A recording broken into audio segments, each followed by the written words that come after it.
Namaste, I am Dr. Kiran, orthopedic surgeon, subspecialties are spine and rheumatology. Globally, what I am observing, since 23 years, this research of mine goes back to 23 years. What am I observing? I am observing osteopenia. What is osteopenia? Osteopenia is less bone strength, the stage before osteoporosis. Some are lucky to go for a jog even after 60 years enjoying nature because they can plan well. Some have to watch life outside from the window. This is not a happy life for many. So can we stop this, reduce this? Yes, to some extent, by planning, by preventive orthopedics. My friends, preventive orthopedics, we should start where? In the schools. Where? In the schools.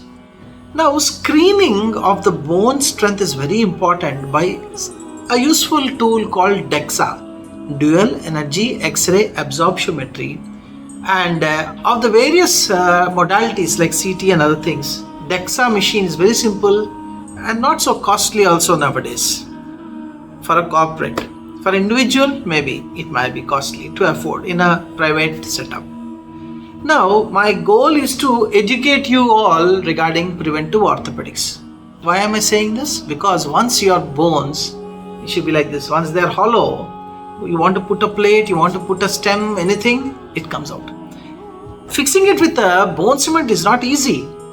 It's not easy because bone cement is hard. Bones continue to become weak. Maybe they'll break. So, when the bone is weak, the metal may just go inside, may just sink into it and then cause more problems. So here you see no bone at all almost in this X-ray, correct? So over here one side the DHS screw has cut through the bone, the other side is a fresh fracture. This elderly lady in 2001 passed away within 1 month of this fracture. So there are file photos which I am showing you. One can hardly see bone. So now I am going to show you a video. What is this video? I stopped in a petrol bunk and ordered petrol. I took out my card and I said, fill it up please. Yes, very good. And when it rose, the petrol rose, I felt very happy. What if this petrol tank became empty, showed empty? I have to push it to a petrol bunk. Like when our bones are empty, we have 12 to 15 times more fracture rates. We may be even disabled. So what is the solution? Every child in a school must be taught that there is a peak bone mass density that is achieved by 30 years. After 30 years in females, peak bone mass comes down. After 50 years or so, males, the peak bone mass comes down. So, whatever we do, it is before 30 years. Then why are we neglecting it? Why are we not testing people before 30 years? Why should the National Osteoporosis Foundation emphasize that the DEXA bone strength must be checked only at after 60 in a male or after menopause in a female and unspecified grounds? Why? Why not in children? So this is one food for thought question for all of our academicians. I screened more than 3,000 patients by various modalities that were available to me like ultrasound. And people started saying, no, ultrasound cannot be done. Why can't it be done? To reach the unreached. BMD Achilles heel has less sensitivity and specificity, but it's still useful in reaching the tribal remote places and unreached poor. Should only the rich enjoy all the health screening and good health? I have done more than 3,000 to 5,000 patients screening, and I found osteopenia is very, very high among the younger group. If we do not intervene, they are all our future geriatric osteoporotic patients.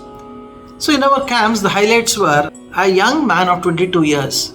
His DEXA T-score is showing a shift to the left, meaning he is already osteoporotic. He had already 2 fractures. A middle-aged lady who took medications from us, followed our exercise pattern, improved after 6 months when she came to our BMD camp. Following this, one more lady came to us who never trusted us. So this lady, 6 months gap, she didn't use medicines. She was osteopenic. She came and tested us silently. And the same result will come if you don't treat yourself. So there will be some patients who will test the doctors.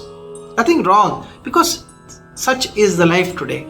So like this, we had seen one 75-year-old defense person, just like I mentioned, bubbly man.